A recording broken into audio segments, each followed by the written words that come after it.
What's going on, guys? David here, Diecast Life and Death.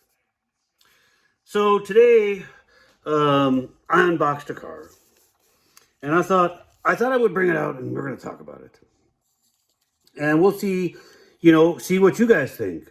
Um, but so this is a 1969 Pontiac Trans Am convertible.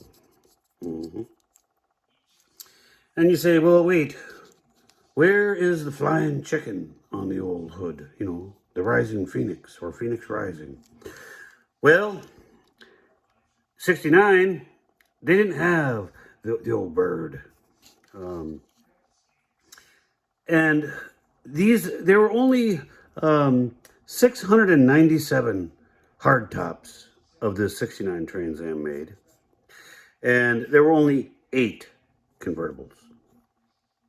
And I owned one of the 697 hardtops. Sold it years ago, but never have seen one of these convertibles in person. Seen one on TV going through the auction, but so this really isn't the core thing. What happened to the flying bird? Yeah, well, a lot of people don't even know that the Trans Am was started in 1969. As a matter of fact, it didn't get the old Rising Phoenix until 1973. So this was the first body style of the Trans Am. And then this was what it was in 1970, 71, and 72. And note, no flying chicken. That's the correct graphic for the 70 Trans Am. And you could get this in backwards too. You get it in blue with the white down the center. But you didn't get the old Rising Phoenix until 1973. There. Just a little bit of a. This is an intro, guys. It's an intro. So,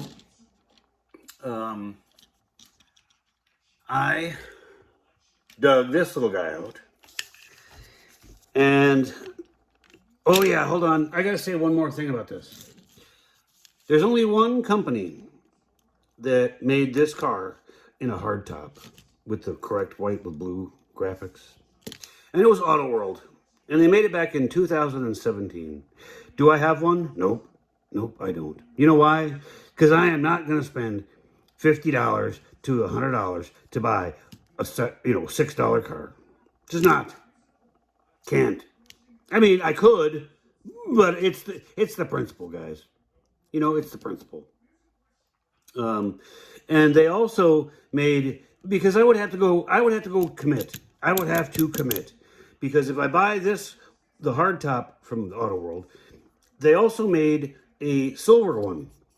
And with the Trans Am hood and the spoiler. And you say, well, and that one sells for more than the white one does. Why is that? Well, the silver one represents the original prototype. There was only one made, and it was silver. And then when they went into production, all of them built in out of Norwood, California plant, they all came out with this graphic, livery package. But I would have to buy both. And, guys, I am not buying a whole lot of cars anymore. I got plenty. I have more than I can go over before the day that I drop off this planet. So, yeah. But if you got one of those and you want to send it to a guy, let me know. Or you want any a good deal, I'll talk to you. But nah, I'm not paying all the cheese for it. But so this little guy is a Road Champs, and it's it's a model. Well, why is that got dirt up there? Right. But little 143 scale. And this wasn't an expensive little model. It is what it is. Hood does open. No detailing in there. It's just a big black lump of plastic. But, having owned one of these cars, I had to have, one that represented it. And You know, when I ran across this in the store, and I think I got this at like a KB, maybe at a Toys R Us, but probably a KB back in the day. But opening doors with black interior. Mine had the blue interior, but I digress, guys. We're not here to talk about my car. But so where are we going with this, Dave? Where are we going? Well, I'll show you where we're going. We're going right here. And this is a Danbury Mint 1/24 scale 69 Pontiac Trans Am. And we are gonna take a good look. I'm gonna pull this out a little bit so I can get some playing room here. But we're just gonna take a quick walk around the model. So one thing that was different from the 69 Firebird to the Trans Am were these were functional air extractors. And the regular Firebirds just had and these stuck out off the fender, where the regular Firebird had like a faux indented, but they weren't functional, but they were recessed into the fender. And this is correct with the single dot, tiny little marker light, the black rubber between the Endura bumper and the sheet metal.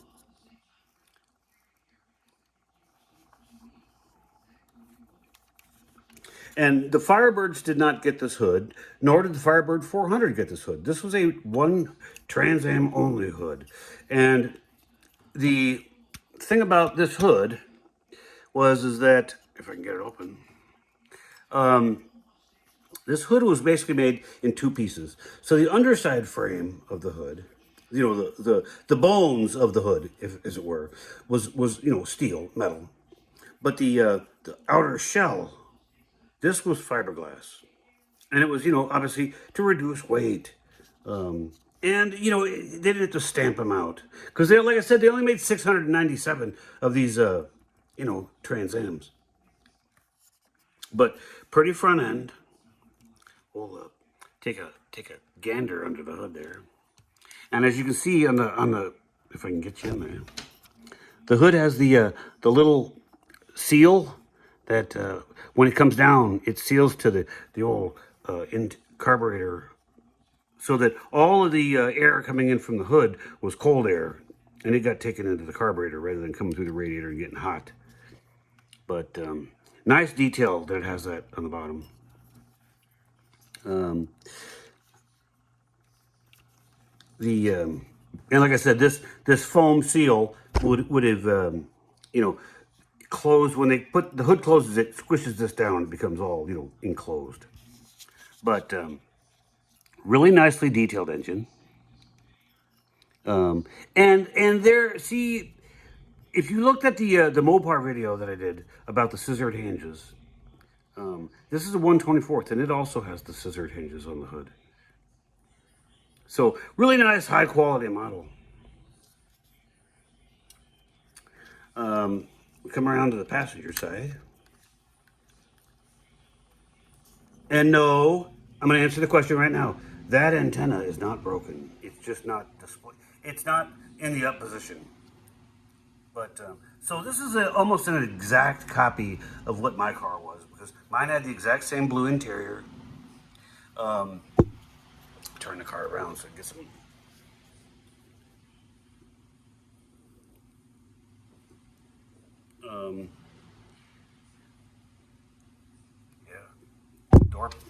The door panels are nicely done.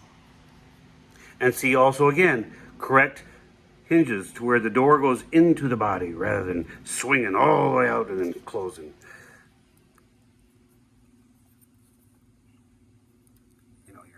Your little seats do the whole thing, but this car hasn't seen the light of day for at least, I can't even tell you, probably at least 10 years. And then here's the inside of the trunk. It's got all the jack instructions on the bottom of the sticker right there.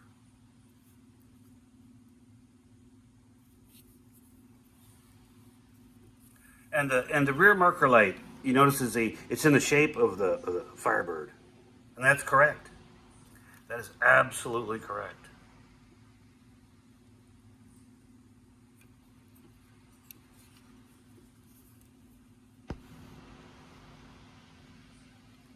Wood steering wheel, that was an option.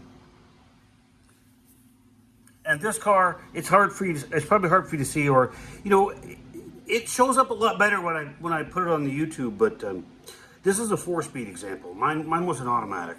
Yeah, I know, guys, but out of 697, I had one. And the rally wheels are detailed absolutely spot on, with the dark charcoal and the argent silver, and then the black PMD center caps. And here's your bottom.